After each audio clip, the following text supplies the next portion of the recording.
মনে হয় তুই না খেয়ে চলে আসবি আর আমি ওখানে গোগ্রাসে গিলে আসবো? মরে গেলেও না। এখন চল, না খেয়ে তো আর জীবন চালানো যাবে না, তাই দুজনে মিলে কলেজে গিয়ে ঝটপট ক্যান্টিন থেকে কিছু একটা খেয়ে নেব।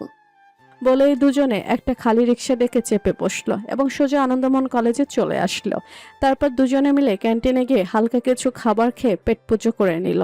খাওয়া শেষ করে দুজনে যেই না ক্লাসে প্রবেশ করতে যাবে, এমন সময় আচমকা রূপা সামনের দিক থেকে আসা একটা মেয়ের সাথে মারাত্মক জোরে ধাক্কা খেয়ে ফ্লোরে পড়ে গেল। ডান হাতের কনুইটা সিমেন্টের মেঝেতে ঘষা খেয়ে তীব্র ব্যথায় মুখ কুচকে কুকিয়ে উঠল সে। অন্যদিকে সীমা ক্লাস থেকে তড়িঘড়ি করে বেরোচ্ছিল। হুট করে সামনে কারো উপস্থিতি টের পাওয়ার আগেই এই ধাক্কাটা লেগে যায়। সীমা অপরাধবোধে ভুগে তাড়াতাড়ির উপর হাতটা শক্ত করে ধরে মেঝে থেকে উপরে তুলতে তুলতে ব্যাকুল গলায় বলল, সরি, বড্ড ভুল হয়ে গেছে। তোমার কোথাও বেশি লাগেনি তো? রূপা সোজা হয়ে দাঁড়িয়ে সীমার মুখের দিকে তাকায়। সীমার চোখের মনে ছাড়া মুখের বাকি কোনো অংশ দেখা যাচ্ছে না। পুরো শরীর কালো বোরকায় ঢাকা, মাথায় হিজাব পরা আর মুখটা যত্ন করে নিকাব দিয়ে বাঁধা। রূপা নিজের কোণের ব্যথাটা চেপে ঠোঁটের কোণে মিষ্টি হাসি ফুটিয়ে বলল, না, আমি ঠিক আছি। তুমি কে? তোমাকে তো আগে কখনো আমাদের ক্লাসে দেখিনি। সীমা নিজের চোখের পাতা দুটো হালকা নামিয়ে লাজুক গলায় বলল, আমি আসলেই কালকের ওই কলেজে নতুন ভর্তি হয়েছি। আমার নাম সীমা, গ্রাম থেকে এসেছি। রূপা সীমার এই সহজ সরল কথা শুনে আরো চওড়া করে হেসে নিজের হাতটা বাড়িয়ে বলল। ও আচ্ছা, আমি রূপা। দুজনের এমন মুখোমুখি দাঁড়িয়ে মিষ্টি মিষ্টি কথা বলা দেখে পাশে দাঁড়িয়ে থাকা বৃষ্টির ভেতরটা হিংসা একদম জ্বলে পুড়ে শেষ। তার একমাত্র বেস্টি হুট করে কেন অন্য একটা মেয়ের সাথে এত খাতির জমিয়ে এত মিষ্টি করে কথা বলবে। সে এক প্রকার জোর করে রূপার কবজিটা খামচে ধরে এক টান মেরে সীমার কাছ থেকে সরিয়ে ক্লাসের ভেতরে নিয়ে চলে আসে। ক্লাসের ভেতরে তখন একদম পেছনে জানালার ধারের বেঞ্চে বসে নাদিয়া আর কেয়া নিজেদের মাঝে হাত নেড়ে নেড়ে গভীর গল্পে মেতে আছে। কিছুক্ষণের মধ্যে আকাশ ক্লাসের ভেতরে প্রবেশ করে। আকাশকে দেখা মাত্রই আজকে ক্লাসের ছাত্রীদের চোখ যেন এক নিমেষে কপালে উঠে যায়। ক্লাসের পরিবেশ মুহূর্তে বদলে যায়। সব ছাত্রী তড়িঘড়ি করে সিট ছেড়ে সোজা হয়ে দাঁড়ায়। বৃষ্টিও আকাশের দিকে তাকিয়ে চরম অবাক হয়ে যায়। আকাশের পরনে আজকে একটা ইস্ত্রি করা ধবধবে সাদা শার্ট, কুচকুচে কালো প্যান্ট আর তার উপরে চাপানো একটা নেভু ব্ল্যাক কোট। এই প্রথম আকাশকে সবাই এভাবে কোট পরা অবস্থায় দেখলো, কারণ এর আগে সে সবসময় সাধারণ শার্টের হাতা কোনই পর্যন্ত গুটিয়েই ক্লাসে আসতো। কলেজের অর্ধেক ছাত্রী তো আগে থেকেই আকাশের রাজকীয় লোকের উপর ক্রাশ খেয়ে বসে আছে। তার উপর আজকে কোট পরা ড্রেসিং রূপ দেখে নতুন করে যেন আবারও ক্রাশ খেল সবাই। তবে আকাশের মুখটা আজকে স্বাভাবিকের চেয়ে একটু বেশি থমথমে আর গম্ভীর দেখাচ্ছে।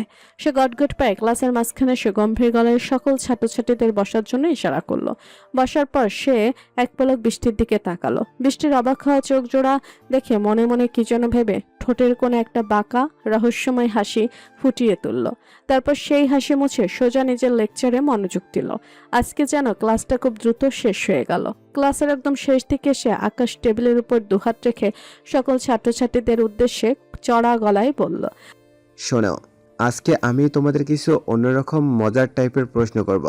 তোমরা যদি আমার করা প্রশ্নের সঠিক উত্তর দিতে পারো, তাহলে কাল কলেজের ক্যান্টিনে যে যা খাবে সব বিল আমি নিজের পকেট থেকে দেব। ধরতে পারো এটা এক ধরনের খেলা।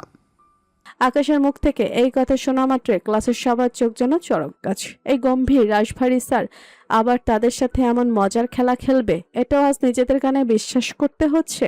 পরক্ষণেই পুরো ক্লাসের ছাত্রছাত্রীরা চরম উৎসাহিত হয়ে আনন্দে চোটে চিৎকার করে উঠল। বৃষ্টি বেঞ্চে বসে নিচের ঠোঁটটা কামড়ে বাঁকা চোখে তাকায় আকাশের দিকে। এই ফ্ল্যাট ছাড় আবার মাথার ভেতর কি নতুন খেলা নিয়ে এসেছে আল্লাহই ভালো জানে। আকাশ এক এক করে ডায়েরি হাতে সবার বেঞ্চের সামনে যেতে থাকলো আর মজার মজার ধাঁধার মতো প্রশ্ন ধরতে থাকলো। কেউ তোতলাতে তোতলাতে উত্তর দিতে পারছে, আবার কেউ লজ্জায় মাথা নিচু করে মুখ বন্ধ করে রাখছে। বন্ধুদের ভুলভাল উত্তর শুনে ক্লাসের সবাই হাসতে হাসতে বেঞ্চের উপর গড়াগড়ি খাচ্ছে। হাসাহাসির সেই শোরগোলের মাঝে আকাশ ধীরে ধীরে পা বাড়িয়ে এসে দাঁড়ালো রূপার বেঞ্চের ঠিক সামনে। রূপা অস্বস্তি কাটিয়ে শটান হয়ে ধাপ করে দাঁড়িয়ে পড়ল। আকাশ রূপার ফোলা চোখ দুটোর দিকে এক পলক তীক্ষ্ণ চোখে তাকে হালকা হেসে বলল, রূপা, তুই এই মুহূর্তে নিজের চোখ জোড়া একদম শক্ত করে বন্ধ করবে। চোখ বন্ধ করে যে কোনো একটা পশুকে মনে মনে কল্পনা করবে। তোর কল্পনায় সবার আগে যে পশুটা ভেসে আসবে ওই পশুর নাম বলবে এবং তার ডাকটা হুবহু কপি করে ক্লাসের সবাইকে শোনাবে। ক্লাসের সব এবার তুমুল উত্তেজনার উৎসাহ নিয়ে রূপার দিকে তাকায়। রূপা হুট করে এমন অদ্ভুত টাচ পেয়ে একদম ভ্যাবাচাকা খেয়েছে। তার হাত পা যেন জমে বরফে আসে। স্যারের মুখের উপর প্রশ্ন করার মতো সাহস তো তার কোনো জন্মেও নেই, তাই সে বাধ্য মেয়ের মতো নিজের ভারী চোখের পাতাজোড়া বন্ধ করে ফেলে। কিন্তু চোখ বন্ধ করতে কি সর্বনাশ! অন্ধকার পর্দায় কোনো পশুর বদলে সবার আগে ধক করে ভেসে ওঠে বাঁধনের সেই রাগাতুর হিংস্র চেহারাটা। রূপার বুকের ভেতরটা এক মারাত্মক ছটকায় ধক করে ওঠে, হাত পা কাঁপতে থাকে। এই মানুষটার চেহারা কেন তার কল্পনায় ভাসছে। সে মাথাটা হালকা ঝাঁকিয়ে অনেক কষ্টে বাঁধনের মুখটা মন থেকে তাড়ানোর চেষ্টা করলো। অনেক জোরাজোরি করে কল্পনা করতে করতে শেষমেশ একটা মরগের ছবি তার কল্পনায় ভেসে উঠল। সে একটা স্বস্তির শ্বাস ফেলে চোখ খুলে তড়িঘড়ি করে বলল, স্যার, মোরগ ভেসেছে। আকাশ নিজের কোটের বোতামে হাত দিয়ে হালকা হেসে বলে। গুড। তোর মোরগ কিভাবে ডাকে? রূপা লজ্জায় লাল হয়ে চারপাশের বন্ধুদের দিকে তাকায়। সবাই মুখ চেপে হাসছে। সে নিজের গলাটা হালকা খাকারে দিয়ে পরিষ্কার করে নিয়ে চোখ জোড়া বন্ধ করে মোরগের মতো গলা উঁচিয়ে ডাক দেয়। কুকুরুকু। রূপার এমন মোরগের ডাক শুনে পুরো ক্লাসের ছাত্রছাত্রীরা হাসির চোটে ফেটে পড়ল। হাসতে হাসতে তারা যেন বেঞ্চ থেকে মেঝেতে পড়েই যাচ্ছে। হাসির সেই তুমুল শোরগোলের মাঝে আকাশ খুব ধীর পায়ে হেঁটে এসে দাঁড়ালো বৃষ্টির বেঞ্চের ঠিক সামনে। আকাশকে নিজের এত কাছে আসতে দেখে বৃষ্টি লজ্জা আর অস্বস্তিতে ঝটপট নিজের মাথাটা নিচু করে ফেলে। আকাশ নিচের ঠোঁটটা দাঁত দিয়ে আলতো করে কামড়ে মনে মনে এক পিশাচি হাসি হেসে মনে মনে বলে, ও আমার বেগম মা, আমার আসল কাজ তো তোমাকে দিয়ে। বলে আকাশ নিজের মুখে সেই হাসির রেখা মুছে এক নিমিষে মুখটা মারাত্মক গম্ভীর করে ফেলে। সে বৃষ্টির নিচু হওয়া মুখের দিকে তীক্ষ্ণ চোখে তাকিয়ে কড়া গলায় বলে, বলো তো, আমার সোনার বাংলা গানের এই লাইনের পরের লাইন কি? গানের লাইনের উত্তরটা খুব ভালো করে জানা আছে। এই খুশিতে বৃষ্টি নিজের সব লজ্জা আর দ্বিধা বলে মুখটা সোজা করে ফেলে। সে বেশ চওড়া করে হেসে আকাশের চোখের মনি বরাবর তাকিয়ে একদম চটপট বলে দেয়, আমি তোমায় ভালোবাসি। হুট করে বৃষ্টির মুখ থেকে বের হয় তিনটা শব্দ আকাশের বুকের ঠিক মাঝখানে। তার হৃদস্পন্দনে গিয়ে যেন তীরের মতো বিঁধেছে। এক ধাক্কায় এই শব্দগুলো তার পুরো মস্তিষ্ক ভেদ করে মগজের একদম গভীরে ঢুকে পড়ে। কলিজাটা ছ্যাদ করে একদম অন্তরাত্মায় গিয়ে নাড়া দেয়। খেলাটা সবার কাছে একটা নিছক মজা হলেও এই মুহূর্তে আকাশের বেলাতে সেটা মোটেও কোনো মজা রইল না। এক অদ্ভুত ঘোর লাগা নেশাতুর তীব্র দৃষ্টিতে সে বৃষ্টির ফোলা ফোলা ঠোঁট দুটোর দিকে এক দৃষ্টিতে তাকিয়ে থাকে।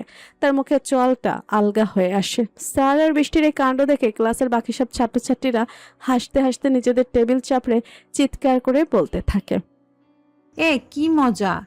বৃষ্টি তো সরাসরি স্যারকে প্রপোজ করে বসলো। আকাশের ক্লাস শেষ করে স্বভাব মতো আজও রূপা ছুটি নিয়ে বের হয়। তবে আজ সে একা না, বৃষ্টিও আছে। তার নাকি কলেজ আর একদম ভালো লাগছিল না, তাই রূপার দেখা দেখি সেও প্রিন্সিপালের কাছ থেকে ছুটি নিয়ে একসাথে চলে আসলো। রাস্তায় এসে রূপা বৃষ্টির মুখোমুখি দাঁড়িয়ে কপালে হালকা ভাঁজ ফেলে বলল, তুই তাহলে বাড়ি চলে যা। বাড়িতে যদি আমার কথা জিজ্ঞেস করে তাহলে বলবি আমি এখনো ক্লাসে আছি। বৃষ্টি নিজের ওড়নার কোণটা আঙুলে পেঁচাতে পেঁচাতে ঠোঁট উল্টে বলল, আমি একা একা বাসে গিয়ে কি করব? চল, আজকে তোর সাথে আমি ওই ডেলিভারির কাজটা করব। না করবি না কিন্তু একদম। এই সুযোগে একটু ঘোরাও হবে, অনেকদিন ধরে কোথাও ঘুরতে যাই না।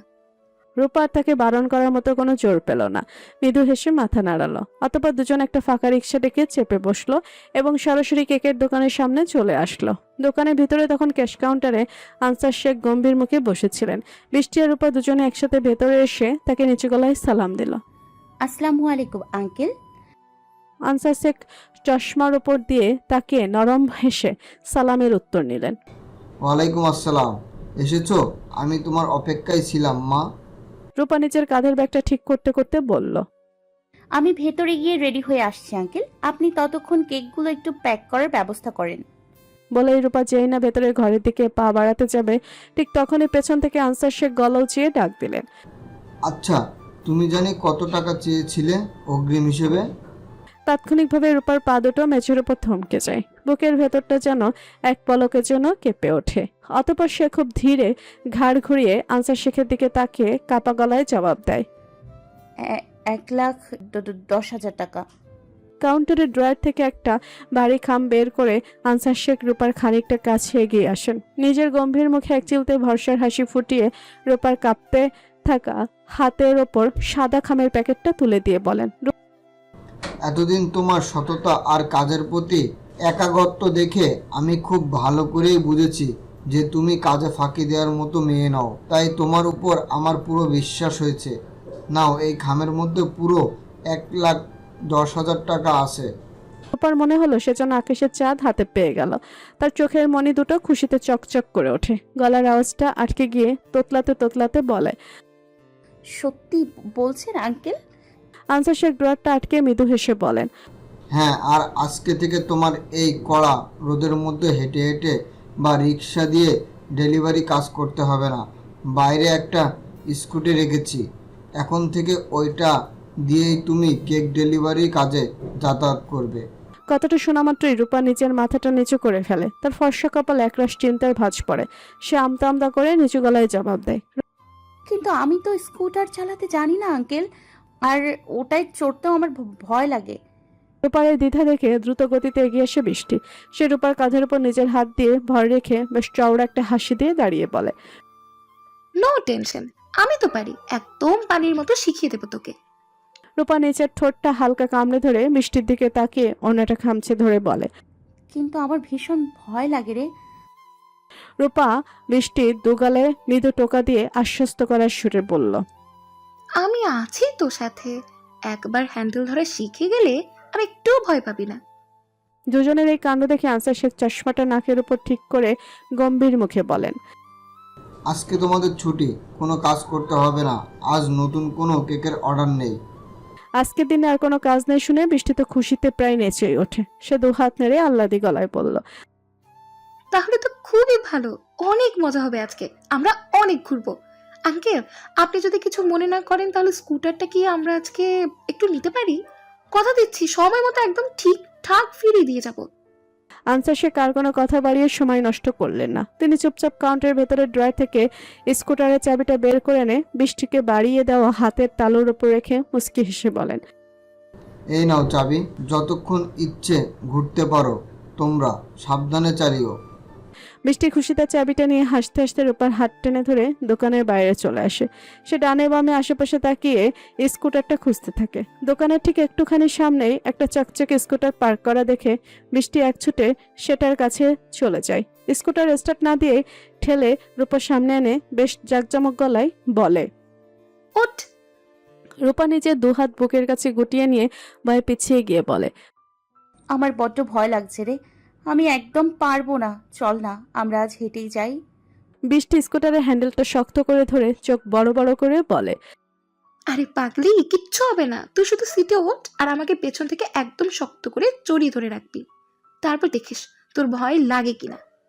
রূপা নিজের মাথাটা ডানে বামে নেড়ে কাঁদো কাঁদো গলায় বলে, তবু আমি পারবো না রে, আমার কেন জানি মনে হচ্ছে আমি ওটায় উঠলেই নিশ্চিত ধপাস করে নিচে পড়ে যাব। বৃষ্টি এবার বেশ বিরক্ত হওয়ার ভান করে রূপার কোনো ওজোর আপত্তি না শুনে জোর করেই টেনে তাকে স্কুটারের পেছনে সিটে বসিয়ে দিল। অতঃপর নিজের সামনের সিটে জাকিয়ে বসে চাবিটা লকের ভেতর ঢুকিয়ে খটাস করে বলল, আমাকে শক্ত করে জড়িয়ে ধর, ভয় পাস না, কিচ্ছু হবে না। রূপা নিজের কাঁপা কাঁপা দুটো হাত বাড়িয়ে বৃষ্টিকে পেছন থেকে আস্তে পিষ্টে জড়িয়ে ধরে। ভয়ের চোটে তার ভেতরের আত্মাটা যেন থরথর করে কাঁপছে। বৃষ্টি নিজের সবটুকু ট্যালেন্ট খাটিয়ে চাবিটা ঘুরিয়ে অ্যাক্সেলফেই বাইকটা স্টার্ট দিল। অতঃপর অ্যাক্সিলারেটর ঘুরিয়ে মসৃণভাবে রাস্তায় চালাতে শুরু করলো। রূপা আতঙ্কে নিজের চোখ জোড়া শক্ত করে বন্ধ করে ফেলে দুহাত দিয়ে জামা খামচে ধরে বৃষ্টিকে আরো জোরে চেপে ধরে। অন্যদিকে বৃষ্টি মুখ চওড়া করে হাসতে হাসতে বেশ ফুরফুরে মেজাজে স্কুটার চালাচ্ছে। এই জিনিস চালানো তার কাছে একদমই নতুন কিছু না। বৃষ্টি আগে থেকে বাইক, স্কুটার এবং বড় প্রাইভেট কার গাড়ি খুব নিখুঁতভাবে চালাতে জানে। এসব জিনিস অনেক আগেই তার খুব ভালো করে শেখা হয়ে গেছে। আর এই সব কিছু তাকে হাতে কলমে শিখিয়েছে তার আপন কাকাতো ভাই আবিদ, যে বর্তমানে ইতালিতে আছে। আবিদ মূলত ইতালিরই নাগরিক, কারণ শুরু থেকে বৃষ্টির কাকা আর কাকি ইতালিতে স্থায়ীভাবে বসবাস করেন। আবিদ যখনই বাংলাদেশে বেড়াতে আসতো তখনই সময় পেলে বাইক আর গাড়ি চালানো শেখাতো বৃষ্টিকে। ভাইয়ের সেই কড়া ট্রেনিংয়ে ধীরে ধীরে বৃষ্টি সত্যি সত্যি এসব জিনিস খুব দারুণভাবে চালানো শিখে যায়। বৃষ্টি মুখ চওড়া করে হাসতে হাসতে গ্লাসের উপর ভয়ার্ত চেহারাটা দেখে বেশ মজা নিয়ে বলে, এখনই কি তো ভয় লাগছে রে? হ্যাঁ, রূপা খুব ধীরে ধীরে নিজের বন্ধ চোখের পাতা দুটো মেলে তাকায়। সে ডানে বামে আশেপাশে তাকায়। রাস্তায় কত শত গাড়ি নিজেদের মতো চলাচল করছে, আর সেই সব ট্রাফিকের মাঝখান দিয়ে তাদের স্কুটারটাও কি সুন্দর বাতাসে কেটে কেটে মসৃণভাবে এগিয়ে যাচ্ছে। এক মুহূর্তের মধ্যে রূপার মনের সব ভয় যেন কর্পূরের মতো উবে যায়। এক অদ্ভুত অচেনা ভালো লাগা আর স্বাধীনতার অনুভূতি তার বুকের ভেতর কাজ করতে শুরু করে। সে নিজের ঠোঁটের কোণে এক চিলতে বাঁধনহারা হাসি ফুটিয়ে অজান্তেই বৃষ্টিকে ছেড়ে দিয়ে নিজের দুহাত পাখির ডানার মতো দুপাশে মেলে দেয়। চারপাশের হাওয়া এসে তার চুলে আর ওড়নায় দোলা দিয়ে যায়। বৃষ্টির লুকিং গ্লাসে রূপার এই উড়ন্ত অবস্থা দেখে মুস্কি হেসে বলল, কি আমি তোকে বললাম না যে একবার উঠলে একটুও ভয় পাবি না? দেখলি তো, তুই যদি কখনো কোনো গাড়িতে উঠে আসল রোমাঞ্চ আর আনন্দ চাস, তাহলে সেই চরম আনন্দ শুধু এই 2 চাকার বাইকেই সম্ভব। ঠিক আছে? বাইকে চড়ার যে কি স্বাধীনতার আনন্দ, সেটার অন্য কোনো 4 চাকার বন্ধ গাড়িতে কখনো নেই। রূপা চোখ বন্ধ করে মৃদুস্বরে বলে, তুই ঠিক বলেছিস, অনেক ভালো লাগছে। এই প্রথম আমি কোনো গাড়িতে উঠে এত ফিল পাচ্ছি। বাতাসের উপর চুলগুলো উঠছে, ঠোঁটের কোণে লেগে আছে এক চিলতে প্রশান্তি। দুজনে অনেকক্ষণ ঘোরে। অতঃপর বৃষ্টি স্কুটার থামায় রায়ান্স কম্পিউটার্স দোকানের সামনে। বড় আর চকচকে দোকানটা দেখে রূপা ভুরু কুচকে কপালে হালকা ভাঁজ ফেলে বলে, এখানে কেন আসলি? বৃষ্টি স্কুটার থেকে নেমে চাবিটা হাতে নিয়ে চটপটে গলায় বলে। মুহূর্তে মনে পড়ে রূপার, তার তো ল্যাপটপ কেনার কথা চলে গেছে, আর সে কিনা ভুলেই গেছে। অপরাধবোধে রূপার ফর্সা মুখটা হঠাৎ থমকে যায়, চোখের মনে দুটো স্থির হয়ে আসে। সে তাড়াতাড়ি গাড়ি থেকে নেমে চোখ মুখ শক্ত করে বলে, ভুলে গিয়েছিলাম, চল চল। দুজনে একতলার শোরুমে প্রবেশ করে। অতঃপর কাউন্টার লোকের সাথে গম্ভীর মুখে অনেক দামাদামি করে 840 অবশেষে ল্যাপটপটা কিনেই ফেলে। কেনা শেষে দুজনে বাইরে আসে। ল্যাপটপের বক্সটা শক্ত করে ধরে রাখতে গিয়ে রূপার হাত দুটো হালকা কাঁপছে। অপমানের জবাব দেওয়ার স্বস্তিতে তার চোখ জোড়া টলমল করে ওঠে। খুশিতে সে যেন এখনই কেঁদে দেবে এমন অবস্থা। বৃষ্টি রূপার মুখে সে আবেগ দেখে চওড়া হেসে উল্লাসে বলে, অবশেষে তুই তোর কথায় রাখলি। 1 সপ্তাহের মধ্যে তাহলে তুই ল্যাপটপটা দিয়ে দিলি ভাইয়াকে। রূপা ল্যাপটপের বক্সটা বুকের সাথে আরো শক্ত করে জড়িয়ে ধরে হালকা দীর্ঘশ্বাস ফেলে বলে, কি করব বল? অন্যের জিনিস ভাঙার এই অপবাদের দায় নিয়ে আমি সত্যি আর একটা মুহূর্ত চলতে পারছি না। অপমানের ক্ষোভ আর ল্যাপটপ কিনতে পারার স্বস্তি দুটোই একসাথে তার গলার স্বরে ফুটে ওঠে। বৃষ্টি আলতো হেসে স্কুটারে উঠে বসে তাড়া দেওয়ার ভঙ্গিতে বলে, খুব ভালো করে বুঝেছি তোর মনের অবস্থা, এখন ওঠ। রূপা স্কুটারের পেছনে শক্ত হয়ে বসে। বৃষ্টিও সাথে সাথে এক্সিলারেটর ঘুরিয়ে গাড়ি চালানো শুরু করে। কিন্তু কিছু দূর যেতেই হুট করে মাঝ রাস্তায় ধুলো উড়িয়ে শাসা করে ঠান্ডা বাতাস চলা শুরু করে। চোখের পলকে চারপাশের নীল আকাশটা কালো মেঘে অন্ধকার হতে থাকে। গাছপালার পাতারা মাতাল হয়ে দুলছে দেখে দুজনে খুব ভালো করে বোঝা যায় যে কোনো মুহূর্তে এবার ঝুমঝুমিয়ে বৃষ্টি নামে। ভিজে যাওয়ার ভয়ে বৃষ্টি আর 1 সেকেন্ডও দেরি করে না। সে তাড়াতাড়ি স্কুটার চালিয়ে সোজা সাকিন ভাইয়ের ফুলের দোকানের সামনে এসে ব্রেক কষে দাঁড়ায়। গাড়ি থামার মুহূর্তে লাফিয়ে নেমে পড়ে বৃষ্টি। রূপা বক্সটা আগলে তার পিছু পিছু দৌড়ায়। দুজনে হন্তদন্ত হয়ে দৌড়ে দোকানে ঢুকে পড়ে। হঠাৎ তাদের এভাবে হাঁপাতে হাঁপাতে ঢুকতে দেখে কাউন্টার থেকে সাকিন মুখ তুলে তাকায়। দুজনকে একসাথে দেখে সে বেশ অবাক আর খুশি হয়ে বলে, আরে তোমরা কি খবর, কেমন আছো দুজনে? রূপার বৃষ্টি এতক্ষণে দৌড়ঝাঁপের ক্লান্তি ভুলে সাকিন ভাইয়ের দিকে তাকে মিষ্টি করে হেসেই উত্তর দেয়, খুব ভালো আছি ভাইয়া, আপনি কেমন আছেন? সাকিন একটা মলিন হেসে মাথা নেড়ে বলে, এই তো ভাই আছি, কোনো রকম দিন কেটে যাচ্ছে। বাইরে তখন মেঘের ডাক আরো গম্ভীর হচ্ছে। বৃষ্টি আকাশের দিকে একবার তাকিয়ে সাকিনের দিকে ঘুরে বেশ চতুর একটা মুচকি হেসে বলে, ভাইয়া, আজ তো যে হারে মেঘ ডাকছে, নিশ্চিত বৃষ্টি নামবে। এমন আবহাওয়ায় মনে হয় না আজ আর তেমন ফুল বিক্রি করা যাবে। তার চেয়ে বরং আজ রূপাকে ছুটি দিয়ে দেন না। সাকিন হা হা করে হেসে ওঠে, বেশ আন্তরিক গলায় বলল, আরে ছুটি দেওয়ার জন্য আবার বলার কি আছে? তাছাড়া আজকে পাইকারি বাজার থেকে কোনো ফুলই আসেনি দোকানে। আমি নিজে আজকে সকালে আকাশের এমন গুমট অবস্থা দেখে ফুল আনতে নিষেধ করে দিয়েছি। যদি বৃষ্টি এসে সব ফুল নষ্ট করে দিয়ে দেয় এই আশঙ্কায়। তাই হলো, দেখ যেমনটা ভেবেছিলাম ঠিক তেমনই বৃষ্টি নেমে আসলো। সাকিন ভাইয়ের কথা শেষ হতে রূপার ঠোঁটের কোন একটা দুষ্টমি ভরা হাসি খেলে যায়। সে কি মনে করে জানি বৃষ্টির একদম গা ঘেঁষে দাঁড়িয়ে তার কানের কাছে মুখ নিয়ে ফিসফিসের টিপ্পনি কাটার সুরে বলে, একটা কথা বলি বেস্টি, খবরদার রাগ করিস না কিন্তু। আজ কেমন জানি তুই আর আকাশ ভাইয়া এই দুইটা শব্দই প্রকৃতির সাথে বেশি বেশি মিলছে রে। এই দেখ, প্রকৃতির আকাশটা যেমন ভালো নেই আর মনে হচ্ছে বৃষ্টি আসবে, তার মানে ঠিক তেমনই আমাদের আকাশ ভাইয়ের মনটাও আজ একদম ভালো নেই। তুই এসছিস বলেই বোধহয় বৃষ্টি হয়ে তার মনটা এবার ভালো করে দিবি। বৃষ্টি চোখ পাকিয়ে তাকায়। রূপা খিলখিল করে হেসে ফেলে। তাদের এই খুনসুটির মাঝেই বাইরে ততক্ষণে ঝুমঝুমিয়ে বৃষ্টি নেমে পড়েছে। চারপাশে ধুলোবালি ধুয়ে দিয়ে আকাশ ভেঙে জল পড়ছে। হুট করে এই বৃষ্টি দেখে বৃষ্টির নিজের খুব ভেজার শখ হলো। সে রূপার দিকে জল ভরা চোখ দুটো বড় বড় করে তাকিয়ে বলে, রূপা চল ভিজি, ভালো লাগছে না এইভাবে ঠায় দাঁড়িয়ে থাকতে। রূপা বাইরে বৃষ্টির ছাটার দিকে তাকিয়ে একটু ইতস্তত করে বলে, আমার বৃষ্টিতে ভিজলে যে জ্বর আসে রে। বৃষ্টি তা শুনে মোটেও দমল না। সে রূপার হাতটা শক্ত করে টেনে ধরে আবদারের সুরে বলে, ধুর, একদিন জ্বর আসলে কিচ্ছু হবে না, চল তো। অতপর ল্যাপটপের দামি বাক্সটা সাকিনবার দোকানে সাবধানে রেখে দুজনে একলাফে নেমে পড়ে রাস্তার ধারে। ছাট এসে লাগছে ওদের মুখে চোখে। হাঁটতে হাঁটতে দুজনে একসময় একেবারে ফাঁকা একটা রাস্তায় চলে আসে, যেখানে কোনো মানুষের কোলাহল নেই। দেখতে দেখতে দুজনে ভিজে একদম একাকার হয়ে যায়। ঠিক সেই মুহূর্তে তারা যেন এই শীতল বৃষ্টির ছোঁয়া পেয়ে বর্তমানের সব জটিল স্মৃতি, অপমান আর কষ্ট এক নিমেষে ভুলে ডুব দেয় হারিয়ে যাওয়া ছোটবেলার সোনালী স্মৃতিতে। কোনো এক জাদু বলে তারা যেন ফিরে গেছে সেই অতীতে। দুজনেই দুই কাঁধের স্কুল ব্যাগটা শক্ত করে ধরে একদম ছোট বাচ্চাদের মতো মনের আনন্দের রাস্তায় লাফাতে শুরু করে। রূপা পা দিয়ে বৃষ্টির জামা জল ছিটিয়ে দেয় বৃষ্টির গায়ে। বৃষ্টিও খিলখিল করে হেসে পাল্টা পায়ের ছিটায় রূপাকে ভিজিয়ে দেয়। এক পর্যায়ে দুজনে একে অপরের হাত শক্ত করে ধরে গোল হয়ে চরকির মতো মনের সুখে ঘুরতে থাকে। মাথা ওপরের দিকে তুলে বৃষ্টির জল সরাসরি মুখে মাখে।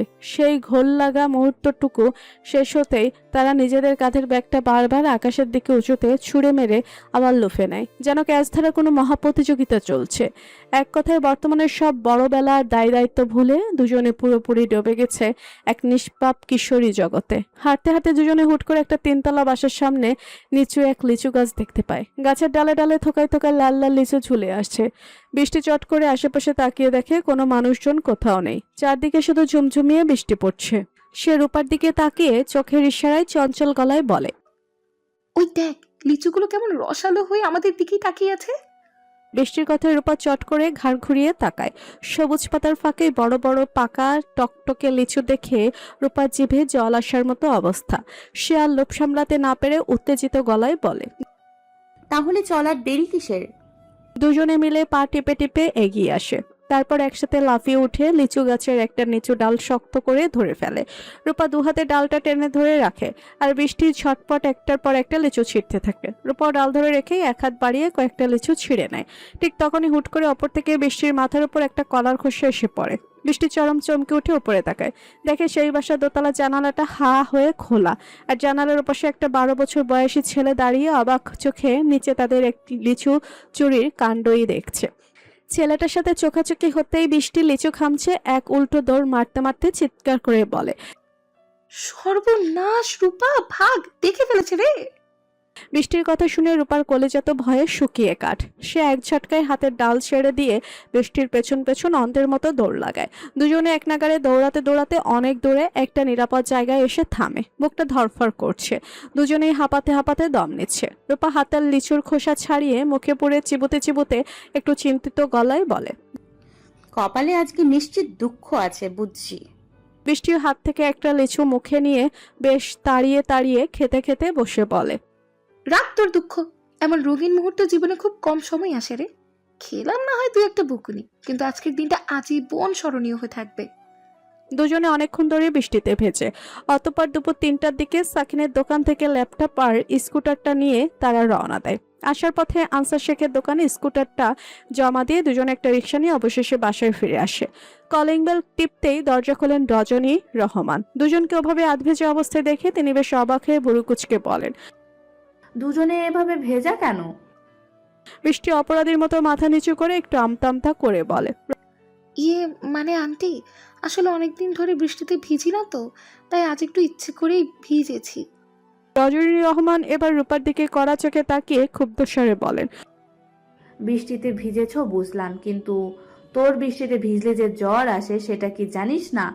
অতপর বৃষ্টিতে ভিজেছিস কোন সাহসে? রূপা মায়ের চোখের দিকে না তাকিয়ে মাথা নিচু রেখেই একরোখা গলায় জবাব দিল। মন চেয়েছে ভিজেছি। মেয়ের এমন দায়সারা উত্তর শুনে রজনী রহমান আরো রেগে যান। তিনি গলার আওয়াজ ছড়িয়ে বলেন, মন চেয়েছে বললে ভিজে নিবি? এখন যদি জ্বর আসে তখন কি হবে? রূপা এবার একটু চড়া সুরে পাল্টা বলল। আসলে আসুক, সেটা নিয়ে তোমার ভাবতে হবে না। হুট করে মেয়ের মুখে এভাবে মুখের উপর জবাব শুনে রজনী রহমান নিজের রাগ আর ধরে রাখতে পারলেন না। রাগে তার শরীর কাঁপতে থাকে। তিনি ক্ষিপ্ত হয়ে সজোর একটা থাপ্পড় বসিয়ে দেন রূপার গালে। ঠাস করে একটা শব্দ হতেই পুরো ড্রয়িং রুমটা থমথমে হয়ে যায়। সাহস কত বড়, মায়ের মুখের ওপর দাঁড়িয়ে তর্ক করিস? রূপার একটা কথাও বাড়ালো না। চোখ দুটো পানিতে টলমল করে উঠলেও সে চুপচাপ মাথা নিচু করে নিজের গালে হাত দিয়ে দাঁড়িয়ে রইল। কিন্তু রজনী রহমান এতেও শান্ত হচ্ছেন না। তিনি একটার পর একটা কটু কথা বলেই যাচ্ছেন। পাশে দাঁড়িয়ে থাকা বৃষ্টি তখন রাগে অপমানে গজগজ করছে। রজনী রহমানের ওপর তার প্রচন্ড রাগ লাগছে। এক ফোঁটা তা বৃষ্টিতে ভিজছেই তো, তা নিয়ে একটা মেয়ের উপর এভাবে হাত তোলার আর এত রাগ দেখানোর কোনো মানে হয়? কিন্তু বড়দের মাঝে সে তো বাইরের মানুষ, তাই মুখ ফুটে কিছু বলতে পারছে না। আজ বাড়ির পুরুষের মধ্যে কেউই এই মুহূর্তে উপস্থিত নেই। আহসান রহমান আর আতিক রহমান দুজনেই অফিসে। হাজি রহমান সকালে একটু গ্রামের বাড়িতে গিয়েছেন, আকাশও বাইরে, আর বাঁধন তো তার নিজের ডিউটিতে ব্যস্ত। বাড়িতে কোনো পুরুষ মানুষ নেই বলেই রজনী রহমান আজ সুযোগ পেয়ে যা ইচ্ছে তাই রূপাকে বলে যাচ্ছেন। নয়তো হাসান রহমান বা অন্য কোনো পুরুষ মানুষ বাসায় থাকলে রূপাকে এভাবে একটা কড়া কথা বলার সাহসী তিনি পেতেন না। ঠিক সেই মুহূর্তে বাইকের চাবি আঙুলে ঘোরাতে ঘোরাতে বাড়িতে প্রবেশ করে আকাশ। কানে ব্লুটুথ গোজা, কোণেও কিছু একটা শুনছে আর ঠোঁটের কোণে মুচকি হাসছে। কিন্তু হলরুমে পা রাখতে রূপার বৃষ্টিকে ওভাবে মাথা নিচু করে দাঁড়িয়ে থাকতে দেখে তার বায়ের গতি কমে যায়। রজনী রহমান তখনও রূপাকে এক নাগাড়ে বকে যাচ্ছে। পুরো দৃশ্যটা দেখে আকাশ এগিয়ে এসে নরম কিন্তু গম্ভীর গলায় বলে, কি হয়েছে সাসি, এভাবে ওকে বকছো কেন? আকাশের আকস্মিক কণ্ঠস্বরে বৃষ্টি ভেতর থেকে কেঁপে ওঠে। সে চমকে মাথা নিচু করে এক পলক আকাশের দিকে তাকায়, পরক্ষণে আবার চোখ নামিয়ে নেয়। রজনী রহমান আকাশের দিকে তাকিয়ে ক্ষোভের সুরে বলেন, আর বলো না, মেয়েটাকে কতবার বলেছি কখনো বৃষ্টিতে ভিজবি না ভিজবি না, কারণ ওর বৃষ্টিতে ভিজলে জ্বর চলে আসে। আর আজ সেই দেখো দুজনের বৃষ্টিতে ভিজে কি এক অবস্থা করে বাড়িতে ফিরে এসেছে। আকাশ এবার রূপার বৃষ্টি দুজনের দিকে খুব ভালো করে খুঁটিয়ে খুঁটিয়ে তাকায়। সাদা কলের ড্রেসটা বৃষ্টির জলে আবছা আবছা ভিজে শরীরের সাথে লেপ্টে আছে, চুলগুলো কিছুটা ভেজা। চারিদিকের পরিস্থিতি আর ওদের অবয়ব দেখে আকাশের মনে খটকা লাগে। সে চোখ দুটো ছোট করে ভুরু কুচকে রূপার দিকে তাকিয়ে সরাসরি প্রশ্ন করে, তোরা কি সত্যি কলেজ থেকে আসলি? হুট করে আকাশের এমন তীক্ষ্ণ আর সরাসরি প্রশ্নে রূপার বৃষ্টি দুজনেই ভেতরে ভেতরে চরম চমকে যায়। তাদের বুকের ধরফরানি বেড়ে যায়। দুজনে কেউই তাৎক্ষণিক কোনো উত্তর খুঁজে পায় না। হলরুমের নীরবতা দেখে আকাশ এবার একটু চড়া সুরে ধমক দিয়ে বলে, কানে শুনতে পাচ্ছিস না কি বলছি? উত্তর দে। আকাশের ধমকে রূপা ভয় পেয়ে যায়। সে কাঁপতে কাঁপতে কোনো মতে মুখ খুলে বলে, জি জি জি ভাইয়া, কলেজ থেকে এসছি। আকাশের চোখ দুটো তখন ওদের উপর স্থির। সে আর কথা না বাড়িয়ে আদেশের সুরে বলে, 10 মিনিটের মধ্যে দুজনের রুমে গিয়ে ফ্রেশ হবে, তারপর সোজা আমার রুমে আসবে। কথাটাই বলে সে রজনী রহমানের দিকে তাকিয়ে সুর নরম করে বলে, সাসি, তুমি আর কিছু বলো না, ওদের এখন রুমে যেতে দাও। বলে আকাশ নিজের ঘরের দিকে চলে যায়। রজনী রহমান আর একটা কথাও না বাড়িয়ে মুখ ভার করে নিজের ঘরে চলে যান। চারপাশ ফাঁকা হতে বৃষ্টি আর রূপা দুজনেই প্রায় দৌড়ে নিজেদের রুমে চলে আসে। ঘরের দরজাটা আটকে দিয়ে বৃষ্টি নিজের দোকান ধরে রূপার দিকে অপরাধী চোখে তাকায়। অত্যন্ত অনুতপ্ত গলায় সে বলে, আই এম সো সরি বৃষ্টি, একদম কান ধরছি, আমার কারণেই তোকে বকার মারটা খেতে হলো। রূপা কিলকিল করে হেসে ফেলে। ওলে আমার লক্ষ্মী বান্ধবী রে। তখন রাস্তায় নিজেই বলি দু একটা বকা খাওয়াই যায়, আর এখন নিজেই বকা খেয়ে সরি বলছিস? শালি আস্ত একটা হাদারাম। বৃষ্টি নিজের ভুল বুঝতে পেরে মাথা চুলকাতে চুলকাতে হেসে ফেলে। পরক্ষণেই তার মাথায় চট করে আসে যে আকাশ ওদের দুজনকে ফ্রেশ হয়ে তার রুমে যেতে বলেছে। সে রূপার দিকে তাকিয়ে বেশ চিন্তিত গলায় বলে, আচ্ছা আকাশ স্যার হঠাৎ আমাদের রুমে কেন যেতে বললো রে? রূপা কপালে হালকা ভাঁজ ফেলে বেশ চিন্তিত সুরে বলে, সেটা তো আমিও বুঝতে পারছি না রে। এই রে, চলে গেছে নাকি যে আমরা আজ কলেজ থেকে ফিরিনি? আল্লাহই জানে কি হয়েছে। আচ্ছা যা হবে তা হবে, এখন চল তো, আগে শাওয়ারটা নিয়ে নি, শরীরটা কেমন ঘিন ঘিন করছে। অতঃপর দুজনে একসাথে ওয়াশরুমে গিয়ে ঝটপট শাওয়ার নিয়ে নেয়। আলমারি থেকে বের করে দুজনে একই ডিজাইনের গোলাপি রঙের ঢিলে ঢালা টি শার্ট আর ট্রাউজার পরে ফেলে। আয়নার সামনে দাঁড়িয়ে ভেজা চুলগুলো ভালো করে শুকিয়ে দুটো সাদা হেয়ার ব্যান্ড দিয়ে সুন্দর করে বেঁধে নেয়। রূপা বিছানা থেকে তার আদরের ক্যান্ডিকে কোলে তুলে নেয়। আকাশের রুমে যাওয়ার উদ্দেশ্যে বৃষ্টির দিকে তাকিয়ে বলে, চল এখন গিয়ে দেখি কি মহা শাস্তি বা বাণী অপেক্ষা করছে আমাদের জন্য। বৃষ্টি নিজের দুহাত কসলাতে কসলাতে বেশ ভয় পাওয়া গলায় বলে, আমার না সত্যি কেমন যেন একটা ভয় ভয় লাগছে রে রূপা। রূপা অভয় দেওয়ার ভঙ্গিতে বলে, আরে চল তো আগে যাই, না হলে ওখানে যেতে দেরি হলে ভাইয়া আরো বেশি রেগে যাবে। দুজনে ধীরে ধীরে গুটি গুটি পায়ে আকাশের রুমের দরজার সামনে এসে দাঁড়ায়। রূপা দরজায় আলতো করে নখ দিয়ে নিচু স্বরে বলে, ভাইয়া আসবো। ভেতর থেকে আকাশের সেই চেনা গম্ভীর কণ্ঠস্বর ভেসে আসে। আয়। দুজনে আস্তে করে দরজা ঠেলে ভেতরে প্রবেশ করে রুমে ঢুকে দেখে আকাশ নিজের টি শার্ট আর ট্রাউজার পরে সোফায় বেশ আরাম করে পায়ের উপর পা তুলে বসে আছে আর কোলে রাখা ল্যাপটপে মনোযোগ দিয়ে কিছু একটা করছে। রূপা আর বৃষ্টি দুজনে একদম জড়সড় হয়ে আকাশের সামনে গিয়ে দাঁড়ায়। রূপা সাহসে ভর করে আমতা আমতা করে বলে, কিসের জন্য জানি ডেকেছিলে ভাইয়া? আকাশ এবার কোলে থাকা ল্যাপটপটা এক ঝটকে ওদের দিকে ঘুরিয়ে একদম সামনে ধরে শক্ত গলায় বলে, ভালো করে দেখ তো, এই দুজনকে তোরা চিনিস কিনা? দুজনে একসাথে ল্যাপটপের স্ক্রিনের দিকে তাকায়। স্ক্রিনের দৃশ্যটা দেখা মাত্রই মুহূর্তে ওদের পায়ের তলা থেকে যেন মাটি সরে গেল, কারণ ল্যাপটপে সিসিটিভি ফুটেজে স্পষ্ট দেখা যাচ্ছে রূপার বৃষ্টি কলেজের মূল গেট দিয়ে বাইরে বেরিয়ে যাচ্ছে। রূপার বৃষ্টি ভয়ে ফ্যাকাশে মুখে একে অপরের দিকে তাকায়। দুজনেরই বুকের ভেতর তখন দুরু দুরু কাঁপন। আকাশ কোল থেকে ল্যাপটপটা পাশে রেখে ওদের দিকে তীক্ষ্ণ চোখে তাকিয়ে বলে, ফুটেজ অনুযায়ী তোরা যখন কলেজ থেকে বের হয়েছিস তখন ঘড়িতে বাজে ঠিক সকাল 11টা, অথচ তোরা বাড়ি ফিরলি দুপুর 3টায়।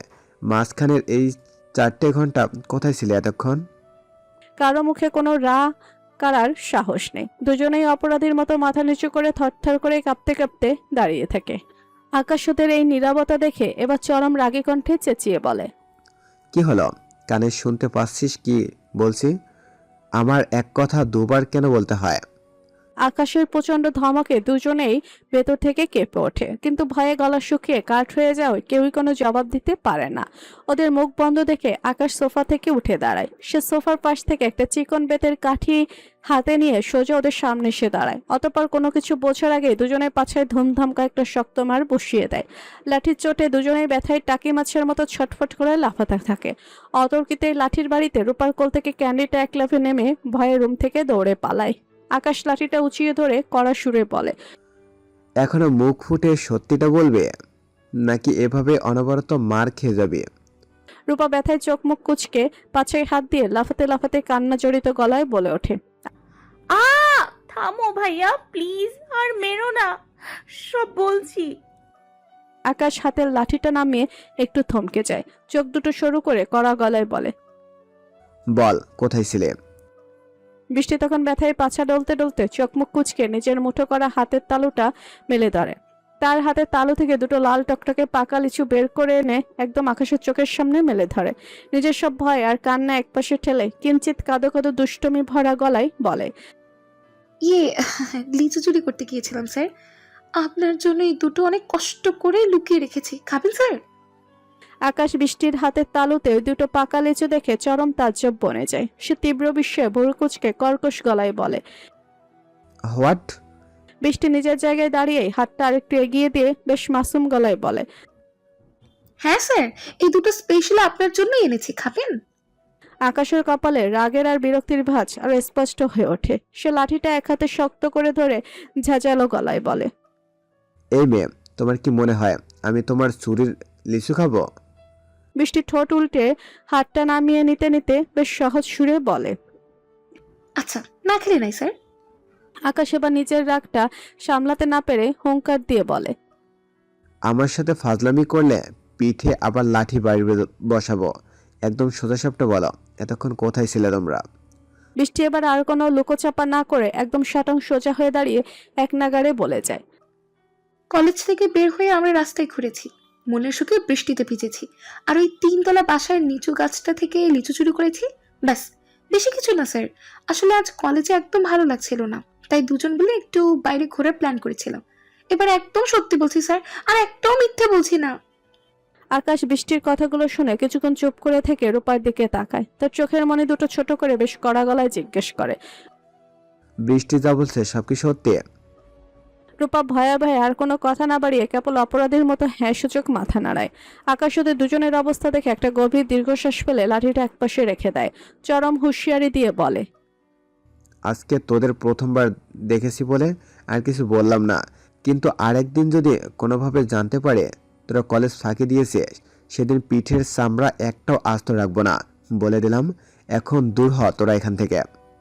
কথাটা শেষ হতেই দুজনে এক দৌড়ে ঘর থেকে বের হয়ে যায়। আকাশ একটা দীর্ঘশ্বাস ফেলে পুনরায় ল্যাপটপটা নিজের কোলের উপর টেনে নিয়ে কাজে বসে পড়ে। রাত 11টার দিকে বাঁধন বাড়ি ফেরে। ক্লান্ত শরীরে নিজের রুমে ঢুকেই দেখে আকাশ তার বিছানায় চিঠে শুয়ে ল্যাপটপে কিছু একটা করছে। কানে হেডফোন লাগানো, সে কিছু একটা শুনে আপন মনেই হাসছে। বাঁধন কোনো কথা না বাড়িয়ে কোমরের বেল থেকে ভারী রিভলভারটা সাবধানে টেবিলের উপর রেখে দেয়। এক এক করে ইউনিফর্মের শার্টের বোতামগুলো খুলতে থাকে।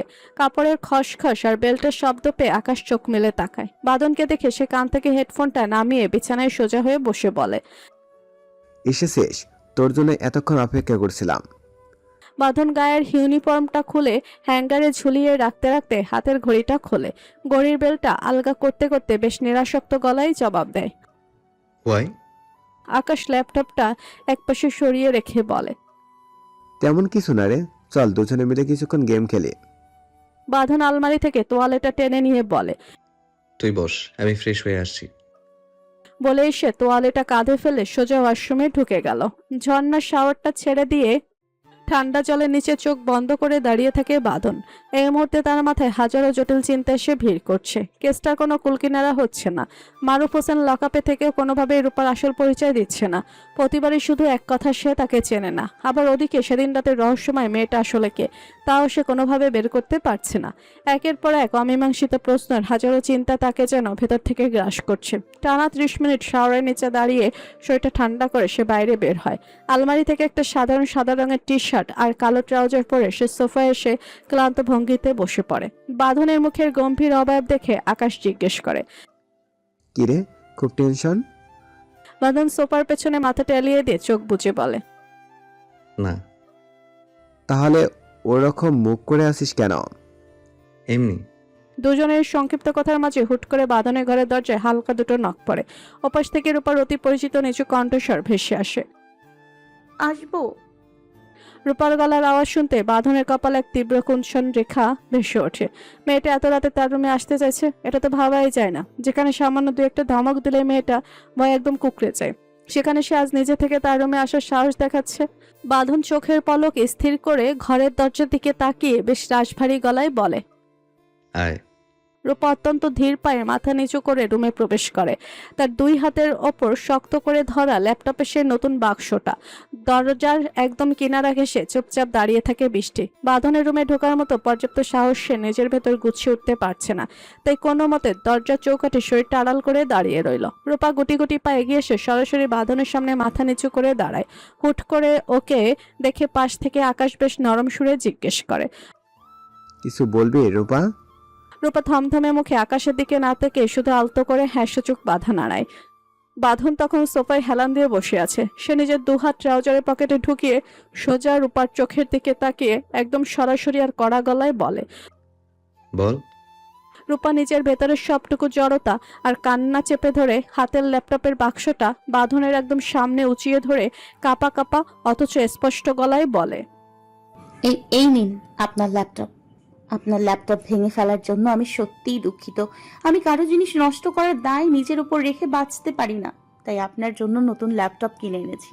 আশা করি এরপর আপনি আর আমার ক্যান্ডির ওপর রাগ করে থাকবেন না।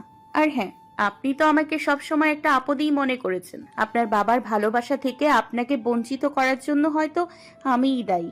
আমার কারণেই হয়তো আপনি আপনার প্রাপ্য ভালোবাসাটা পাননি। তাই কাল থেকে আমি আপনাদের সবাইকে মুক্তি দিয়ে চলে যাব। আমি আর কখনো আপনাদের বাড়িতে বোঝা হয়ে থাকবো না, আর আপনার বাবার ভালোবাসা পাওয়ার পথেও বাধা হব না।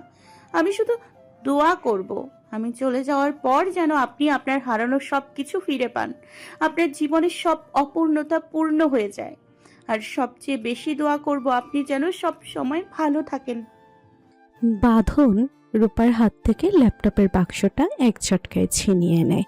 সে দ্রুত প্যাকেটের স্কচ টেপ ছিঁড়ে ল্যাপটপটা বের করে সেটা চারদিক খুব নিখুঁতভাবে পরীক্ষা করতে থাকে। অবিকল একই মডেল, একই কনফিগারেশন আর একই রকমের ল্যাপটপ। সে ল্যাপটপ থেকে চোখ সরিয়ে রূপার দিকে একজোড়া তীক্ষ্ণ সন্ধিহান দৃষ্টি মেলে ধরে রাগে ফুঁসতে ফুঁসতে সরাসরি প্রশ্ন করে, এত টাকা কোথায় পেয়েছিস? বাবার কাছ থেকে নিয়েছিস?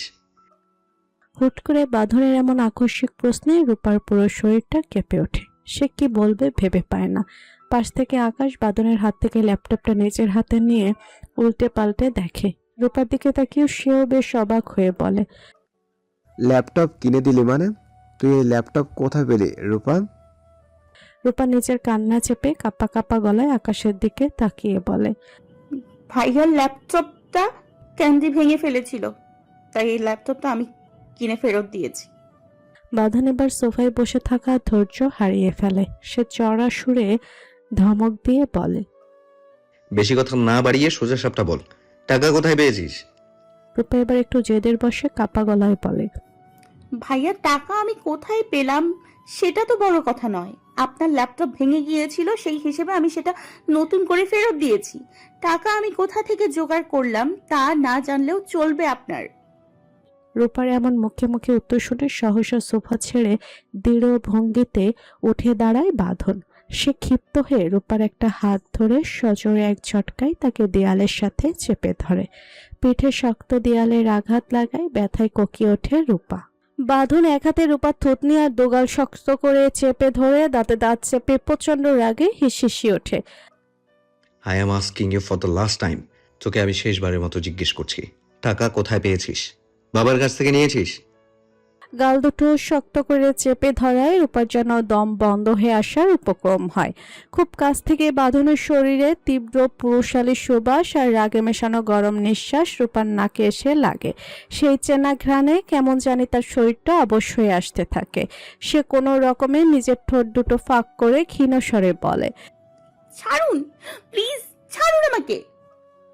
বাঁধন নিজের মুখটা রূপার মুখের আরো কাছে নিয়ে এসে চোখ রাঙিয়ে চরম ধমকের সুরে বলে, কথা কি তোর কানে যায় না? আমি কি বলেছি? Just shut up and answer me. উত্তর দিবি নাকি থাপ্পড় দিয়ে গালের চামড়া ছিঁড়ে ফেলবো? ব্যথায় ডুকরে কেঁদে দেয় রূপা। রূপাকে ওভাবে কাঁদতে দেখে আকাশ বিছানা থেকে চট করে উঠে আসে। সে বাঁধনের কাঁধে হাত দিয়ে টেনে সরিয়ে নেওয়ার চেষ্টা করে শান্ত গলায় বলে, বাঁধন সারোকে শান্ত হ, আমি দেখছি পুরো ব্যাপারটা। আকাশ বাঁধনকে শান্ত করার চেষ্টা করেই দরজার দিকে তাকায়। দরজার কোনায় দাঁড়িয়ে ভয়ে তখন থরথর করে কাঁপছিল বৃষ্টি। আকাশ বৃষ্টির ওই ভয়ের তো মুখের দিকে তাকিয়ে বেশ গম্ভীর ও আদেশের সুরে বলে, বৃষ্টি রুমে আসো। কাপা কাপা পায়ে ঘরের ভেতরে আসে বৃষ্টি। সে কোনো মতে আকাশের সামনে এসে একদম জড়সড় হয়ে মাথা নিচু করে দাঁড়ায়। আকাশ তার চোখের দিকে সোজা তাকিয়ে বেশ শান্ত কিন্তু চরম গম্ভীর গলায় বলে, দেখো, এখন তোমাকে যা যা প্রশ্ন করব একদম যা সত্যি সেটাই বলবে।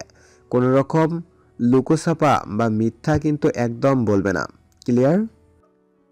বৃষ্টি ভয়ে ভয়ে শুধু একটা হ্যাঁ সূচক মাথা নাড়ায়। আকাশ এবার সরাসরি কাজের কথা এসে জিজ্ঞেস করে, রূপা এই ল্যাপটপ কেনার এত টাকা কোথায় পেল? চাচার কাছ থেকে নিয়েছে? আকাশের এই তীক্ষ্ণ প্রশ্নে বৃষ্টি ভেতর থেকে একদম কেঁপে ওঠে। সে এবার কাঁপতে কাঁপতে মাথা তুলে রূপার দিকে তাকায়। রূপা তখনও দেয়ালের পাশে দাঁড়িয়ে চোখের ইশারায় বৃষ্টিকে কিছু বলতে নিষেধ করে। রূপা সে আকুল চাহনি দেখে বৃষ্টি আবার চট করে মাথা নিচু করে ফেলে। নিজের হাত দুটো শক্ত করে চেপে ধরে কোনো মতে বানিয়ে বলে, স্যার সত্যি বলতে আমিও ঠিক জানি না।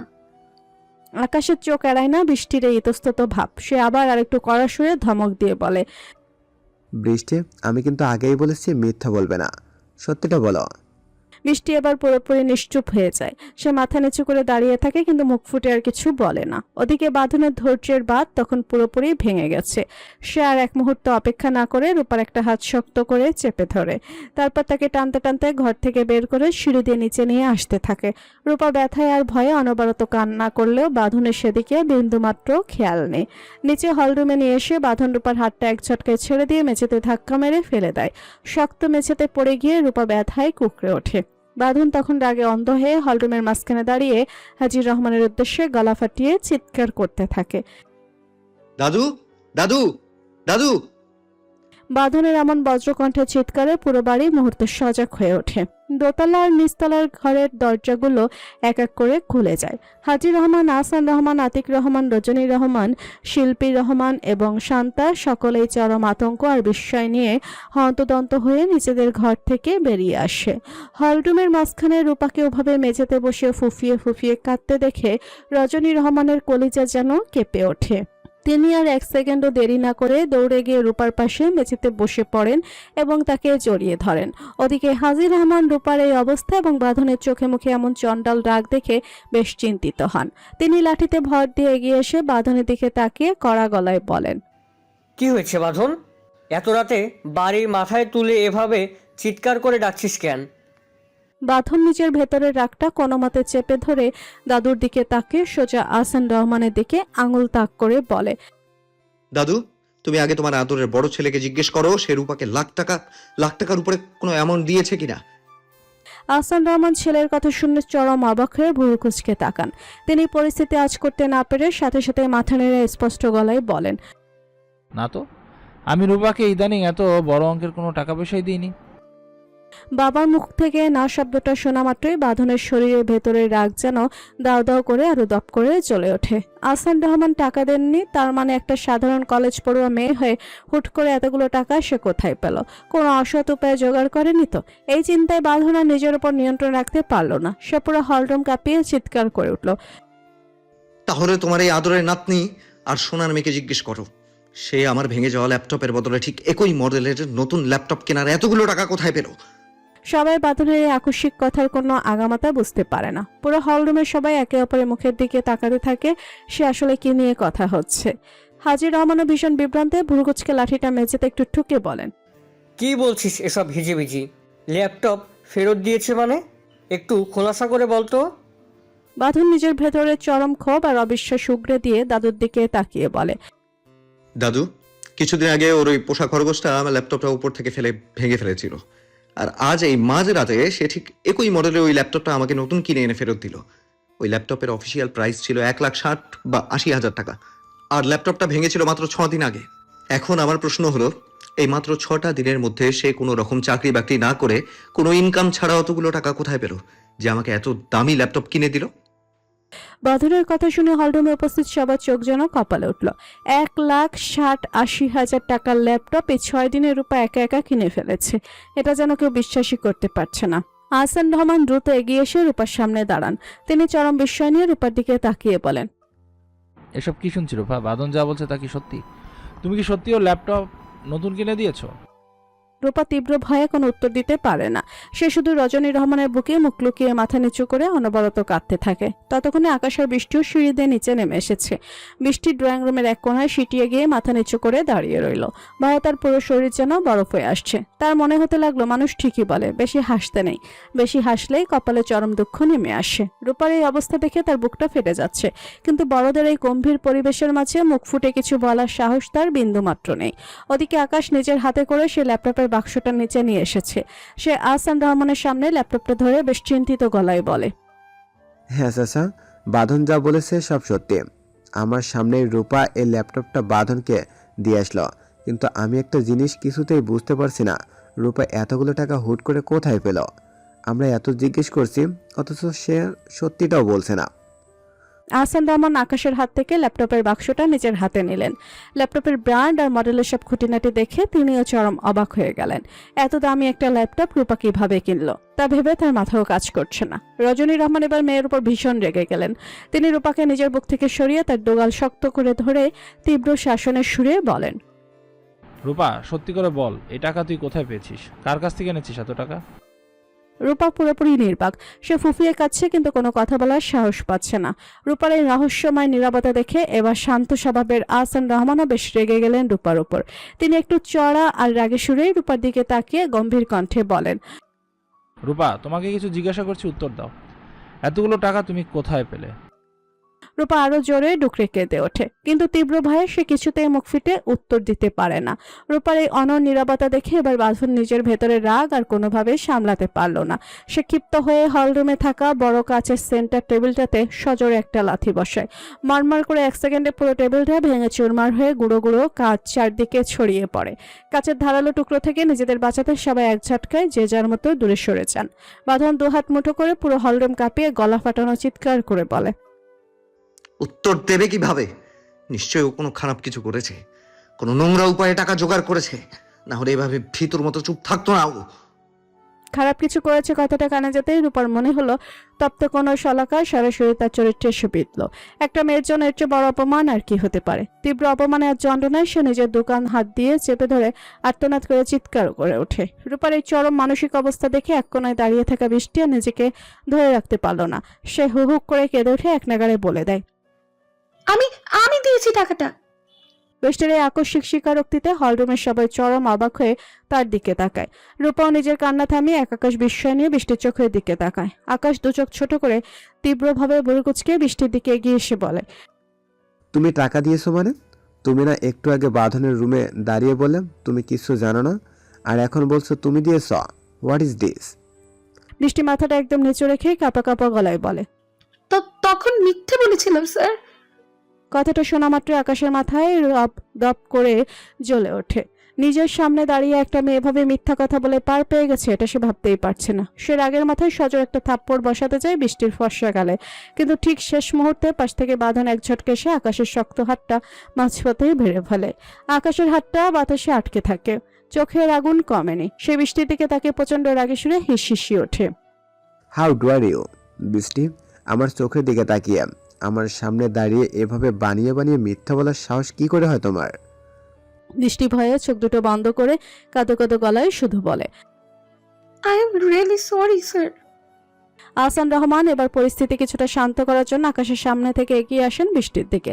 তিনি বেশ নরম কিন্তু গম্ভীর গলায় বৃষ্টিকে বলেন, বৃষ্টি, তুমি এখন যা বলছো তা কি সত্যিই সত্যি? বৃষ্টির চোখের জল মুছে আহসান রহমানের দিকে তাকিয়ে মাথা নেড়ে বলে, হ্যাঁ আঙ্কেল, একদম সত্যি।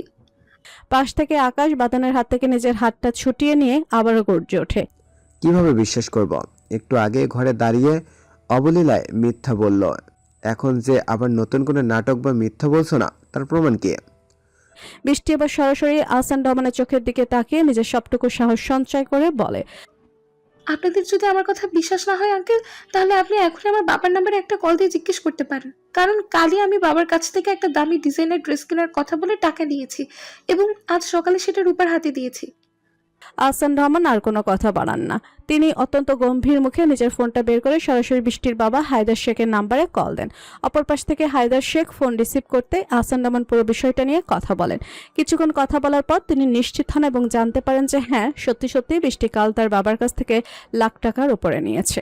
আহসান রহমান কথা শেষ করে ফোনটা পকেটে রাখেন। তারপর রূপার দিকে তাকিয়ে বেশ নরম ও শান্ত সুরে বলেন, এই সামান্য কথাটা মুখ ফুটে বলতে তোমার এত ভয় পাওয়ার কি ছিল মা? শুধু শুধু এতক্ষণ আমাদের সবার কাছে বকা খেলে, বাড়িটাতে একটা অশান্তি হলো। রূপা এই কথার কোনো উত্তর দেয় না। সে আগের মতোই মাথা নিচু করে বসে থাকে। সত্যটা সামনে আসতেই মুহূর্তেই পুরো ড্রয়িং রুমে যেন একটা স্বস্তির বাতাস নেমে আসে। বাঁধন একটা দীর্ঘশ্বাস ফেলে আকাশের হাত থেকে ল্যাপটপের বাক্সটা টেনে নেয়। সে আর কোনো কথা না বলে ধীর পায়ে সিঁড়ির দিকে এগিয়ে যায় নিজের রুমে ফিরে যাওয়ার উদ্দেশ্যে। কিন্তু সিঁড়ির মাত্র 4 ধাপ উঠতে পেছন থেকে রূপার কণ্ঠস্বরে তার পা দুটো যেন মায়া বলে সেখানেই থমকে যায়। রূপা নিজের চোখের পানিটুকু আলতো করে মুছে একদম সোজা হয়ে দাঁড়িয়ে আহসান রহমানের উদ্দেশ্যে বলে, বাবা, আমার কিছু কথা ছিল। আহসান রহমান রূপার দিকে তাকিয়ে একটু অবাক হয়ে বলেন, বলো। রূপা নিজের কণ্ঠস্বর যতটা সম্ভব শক্ত রেখে বলে, আমার বাড়িতে পড়াশোনা ভালো যাচ্ছে না, তাই আমি সিদ্ধান্ত নিয়েছি এখান থেকে আমি হোস্টেলে থেকে পড়াশোনা করব। কারণ বাড়িতে থাকলে পড়াশোনায় ভীষণ আলসেমি চলে আসে। হোস্টেলে থাকলে সেই আলসেমিটা আর হবে না, আরো মন দিয়ে পড়তে পারবো। আশা করি আমার এই সিদ্ধান্তে তোমার কোনো আপত্তি থাকবে না বাবা। কথাটা শোনা মাত্রই বুকের বাঁ পাশটা ধক করে কেঁপে ওঠে বাঁধনের। মুহূর্তে তার মাথায় বিদ্যুৎ খেলে যায়। একটু আগে নিজের রুমে ল্যাপটপ দেওয়ার সময় রূপা বলেছিল সে সবাইকে মুক্তি দিয়ে কালই চলে যাবে। তার মানে চিরতরে হোস্টেলে চলে যাওয়ার সিদ্ধান্ত নিয়ে ফেলেছে। রূপার এমন আকস্মিক কথা শুনে রজনী রহমান চরম আপত্তি জানিয়ে বলেন, হোস্টেলে থাকবি মানে? তোর কি নিজের বাড়ি নেই যে তোকে হোস্টেলে থেকে পড়াশোনা করতে হবে? এসব কি অদ্ভুত সিদ্ধান্ত। রূপা রজনী রহমানের দিকে স্থির দৃষ্টিতে তাকায়। বাঁধনের বলা সে কথাগুলো তার মাথায় ঘুরপাক খেতে থাকে। এই মহিলাটা আসলে তার জন্মদাত্রী মা নয়। দিনের পর দিন, বছরের পর বছর ধরে কত নিখুঁত অভিনয় না করে আসছে সে তার সাথে। জানে না রূপা এই অদ্ভুত আর দীর্ঘ অভিনয়ের আসল কারণটা কি।